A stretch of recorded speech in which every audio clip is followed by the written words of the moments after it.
They called it a community improvement project, but the morning I saw neon survey flags planted deep inside my backyard, I knew something was wrong. Marcus Hale, a civil engineer, and if there's one thing I understand, it's land boundaries. So when the HOA claimed the project sat on their property line, I asked for the survey they were using. Instead, I got a curt email saying, per board authority, the matter is not up for debate. That was the first red flag. The second came 2 days later. Violation notice accusing me of interfering with HOA contractors. They were building on my land. Somehow I was the problem. I asked for clarification, but the board's representative shot back another message. Further resistance will incur escalating fines. They expected me to fold. They didn't know my profession. I pulled out my original Dedevry page. Every coordinate hand compared it to the map they'd sent.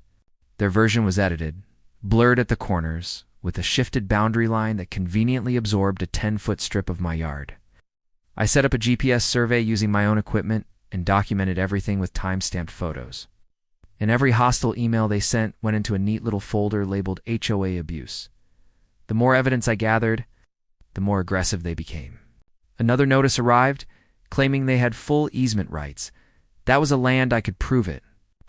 So when the HOA announced a mandatory community meeting to unveil the improvement project, I knew it was my moment. The room was packed. The board sat on a raised platform radiating authority they hadn't earned. Their spokesperson started with a rehearsed speech about beautifying shared spaces. Pointing to a slide showing my backyard labeled as Phase 1, I stood up, calm, precise. I walked forward with a folder under my arm and placed the original deed on the table. Then I projected my survey data on the screen. Audible murmurs filled the room. Next, I displayed their edited map beside the official county recorded version. This boundary line didn't move, I said. You just hoped no one would check. The crowd shifted.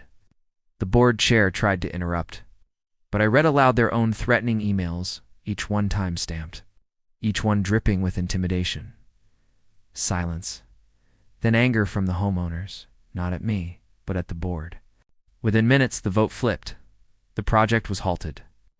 An investigation was opened. The board was forced to issue a formal apology and reverse every violation notice they sent me. I walked out not with triumph, but with relief, because in communities ruled by overreach, evidence is the ultimate equalizer. And sometimes, all it takes is walking in with the deed.